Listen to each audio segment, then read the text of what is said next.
Hi, it's Becky Young. This is a little tutorial on how to use branching in a Google form to kind of make it into a choose your own adventure, or you can use it to help kids if they're struggling with something. And it's going to be using something in what I call, or other people call, the snowman. What you're going to do is you're going to have multiple choice questions.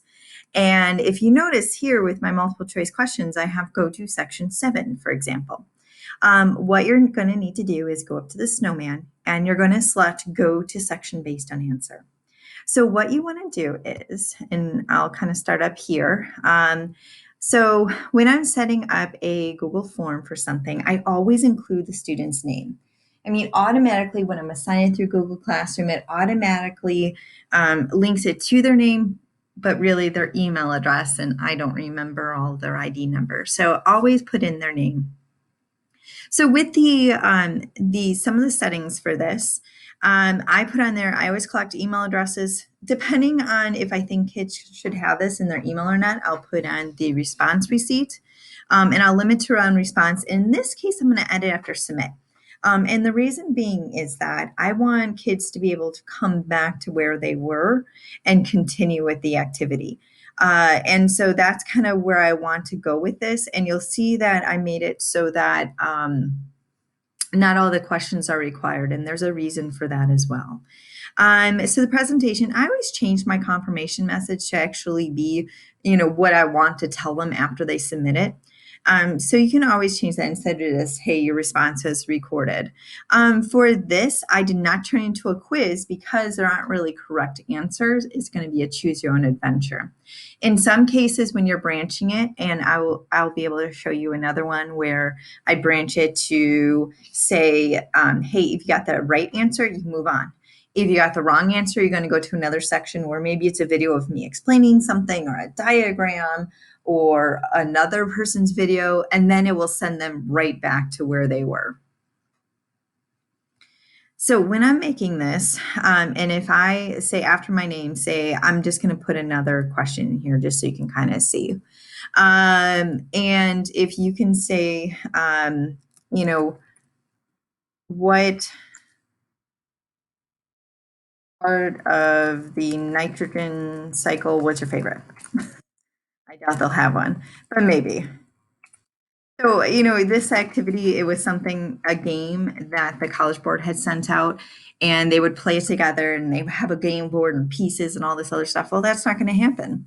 And so, this is something they can play and still model the nitrogen cycle just in a slightly different way. So, maybe kind of think about those types of activities where you would have them work in a group and roll a dice or something along those lines.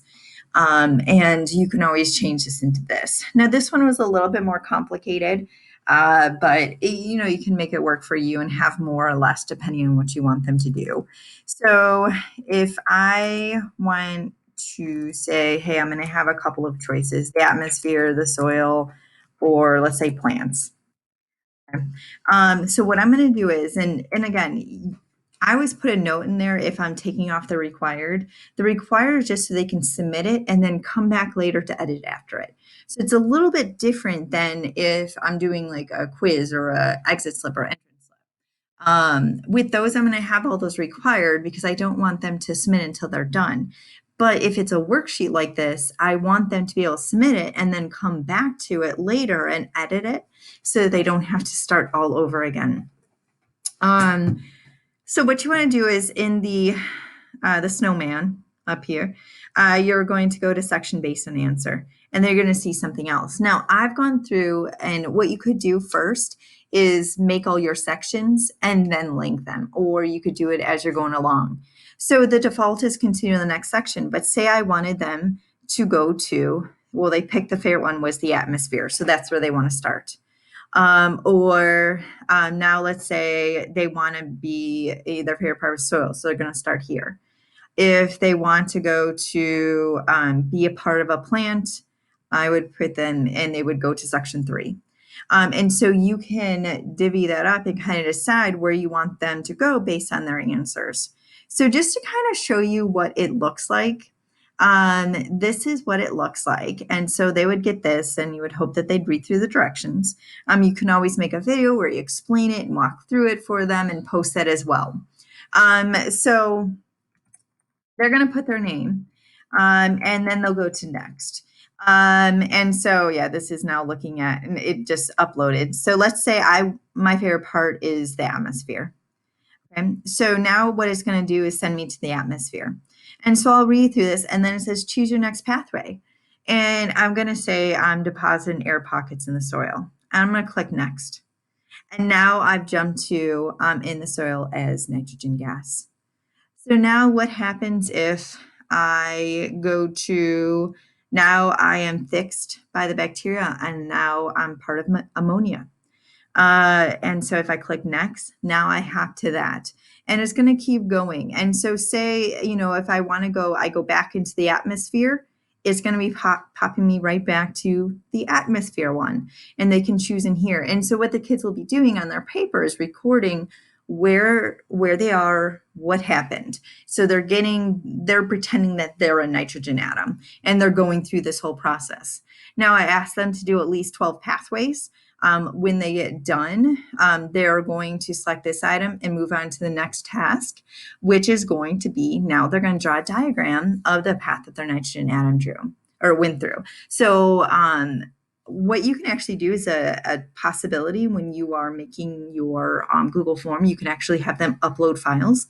And it's kind of nice because it's in one place. It makes a file, and all the kids will be in one place, but you can also look at it through Google Classroom as well. And so you can have them add a file, and the way I did my settings, so if I go back over here, I'm going to delete that question. When I go down to the bottom here with my task, you'll have to say that you have to allow it, and it just is a continue button. And so you can allow specific file types if you want. You can change the file size, anything like that, and those directions, so the kids will know to upload right there. And then when they're done with that, it'll go to submit it, and they'll be done, and then they'll be able to get feedback. And then the way I have it set up, it goes, responses go to their email, so they'll see in case maybe they missed something when they're writing it, or if their notes weren't very clear, they can always go back and take a look at what was sent to their email as well. So another thing you can do is say that if we were looking at this of any of these questions, and what if there was a correct answer? So if there's a correct answer, let's say you remain in the tissue of the consumer was the correct answer, I would have them move on to the next section. But say they pick the wrong answer. Now, what I would do is I'd have another section where if they pick the wrong answer, automatically pushes them out to the to another help section. So again, it might be a diagram, a link to a website, a video of me explaining something, a picture of work, a handwriting that I did, or something along those lines. And so on the scavenger hunt links, I do have a self-checking worksheet in there, and it goes through there. So those are kind of nice too, especially since we won't be with them.